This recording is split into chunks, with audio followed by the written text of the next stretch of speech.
49 নং বাহিৰ চোৱাপতা গাঁও পঞ্চায়তত মুকলেছা খাতুন সভানেত্ৰী হোৱাত নিশ্চিত হৈ পৰিছে। কেৱল শপত গ্ৰহণ অনুষ্ঠানত আনুষ্ঠানিক হোৱাতহে বাকী আছে। 5গৰাকীকৈ সদস্যই বহুত বাধা বিঘিনি অন্ত পেলাই উন্নয়নৰ হকে নিস্বাৰ্থভাৱে অৱশেষত পঞ্চায়তখনৰ গণ্যমান্য ব্যক্তিৰ উপস্থিতিত আজি বাহিৰ চোৱাপতা গাঁও পঞ্চায়তখনত সভানেত্ৰী হিচাপে মুকলেছা খাতুনক মুকলিকৈ সমৰ্থন আগবঢ়োৱা পৰিলক্ষিত হৈছে। ইয়াৰ উপৰিও 5গৰাকীকৈ সদস্যই উপসভানেত্ৰী হিচাপে জাহানাৰা খাতুনক সমৰ্থন আগবঢ়ায়।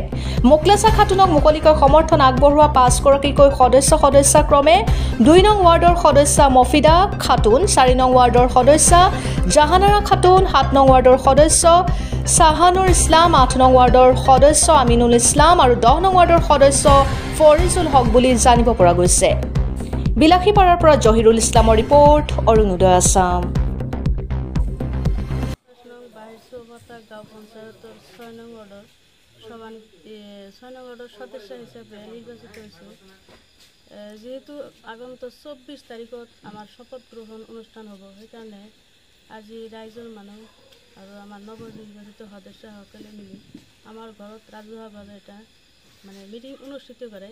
উক্ত মিটিঙত গোটেইখিনি সদস্য আৰু সদস্যসকলে মিলি মোক সভানেত্ৰী হিচাপে বাছনি কৰে আৰু ময়ো আশ্বাস দিছোঁ যাতে অহা 5 বছৰত আমাৰ ছাপোৰ্ট দিয়ে 5জন আৰু গোটেইখিনি লগতে লৈ যোৱা 5 বছৰত যাতে আমি ৰাইজৰ হকে উন্নয়নৰ হকে কাম কৰি যাব পাৰোঁ, এইখিনি আমি আশ্বাস দিছোঁ। ইয়াৰে আমি আমাৰ বক্তব্য শেষ কৰিলোঁ। সাহানুৰ ইছলাম 49 নং বাহিৰ চোৱাপতা গাঁও পঞ্চায়তৰ 7 নং ৱাৰ্ডৰ সদস্য নিৰ্বাচিত হৈছোঁ মই। আজি আমি ইয়াতে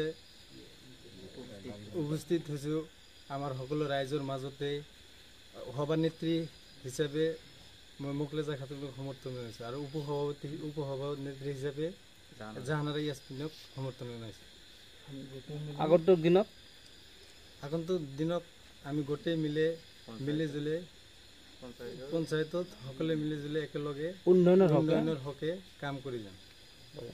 নিৰ্বাচিত সদস্যসকলে আমাৰ সন্মুখত আমি সকলোৱে বাহিৰ চোৱাপতা মুৰব্বীয়াত যিখিনি মুৰব্বী আছে, ৰাইজ আছে, গোটেইকেইটাৰ সন্মুখত এটা প্ৰতিশ্ৰুতি দিলে যে আমি সদস্যখিনি মিলি আমি এই বাহিৰ চোৱাপতা জীৱিত সভানেত্ৰী হিচাপে মুকলেছা খাতুন আৰু উপ সভানেত্ৰী হিচাপে জাহানাৰা ইয়াছমিনক সমৰ্থন আগবঢ়াই আজি আমাৰ সকলোৰ সন্মুখত ইহঁতে আমাক প্ৰতিশ্ৰুতি দিলে আৰু আমি ইহঁতে কোনো নিস্বাৰ্থভাৱে এই বাহিৰ চোৱাপতা পিছপৰা বাহিৰ চোৱাপতাখন উন্নয়নৰ স্বাৰ্থত যাতে বহুত অসুবিধাৰ সন্মুখীন হৈ আছে আমাৰ পিছপৰা মানুহখিনি, এই জীৱিখন যাতে সুচাৰুৰূপে আগবাঢ়ি লৈ যাব পাৰে, এইখিনি আশা আগত ৰাখি ইহঁতে আমাৰ সব ৰাইজৰ সন্মুখত সভানেত্ৰী হিচাপে একতাবদ্ধ হৈ ইহঁতে সমৰ্থন আগবঢ়ালে।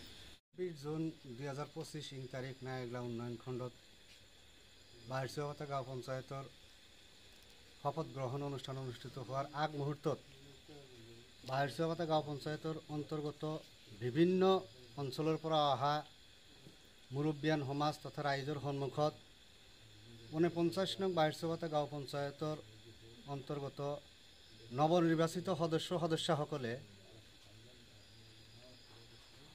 বাহিৰ চোৱাপতা গাঁও পঞ্চায়তৰ সৰ্বাংগীন উন্নয়ন আৰু নিস্বাৰ্থভাৱে মুকলেছা খাতুনক ৰাইজৰ সন্মুখত সভানেত্ৰী হিচাপে আৰু জাহানাৰা ইয়াছমিনক উপসভাপতি হিচাপে সমৰ্থন আগবঢ়ায়।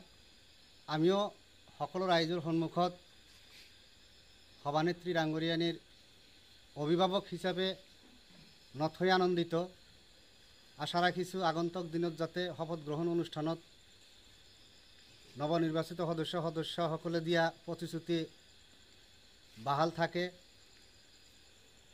তাৰ লগতে উপস্থিত সকলো ৰাইজকে অশেষ ধন্যবাদ জ্ঞাপন কৰি আগন্তুক দিনত যাতে এইখন গাঁও পঞ্চায়তৰ এজ এ সভানেত্ৰীৰ অভিভাৱক হিচাপে সৰ্বাংগীন উন্নয়ন ৰাইজক দিয়া প্ৰতিশ্ৰুতি মতে কৰিব পাৰোঁ।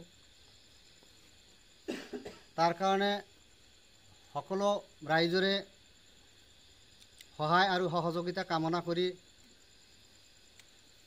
কৰিছোঁ। আৰু উপস্থিত হ'ব নোৱাৰা সদস্যসকলকো আগন্তুক দিনত যাতে আমি লগত লৈ উন্নয়নমূলক কাম কাজ সুচাৰুৰূপে পৰিচালনা কৰিব পাৰোঁ, তাৰে আশা ৰাখি সকলোকে ধন্যবাদ জ্ঞাপন কৰি ইয়াতে সামৰিছোঁ। হিচাপে নিৰ্বাচিত কৰিলে কি ক'ব, কেনেকুৱা লাগিছে? ভাল লাগিছে। কেনেধৰণৰ পৰৱৰ্তী দিনত কাম কাজ চলাই নিব? উন্নতিৰ হাতে মই কাম কৰিবলৈ চেষ্টা কৰিম।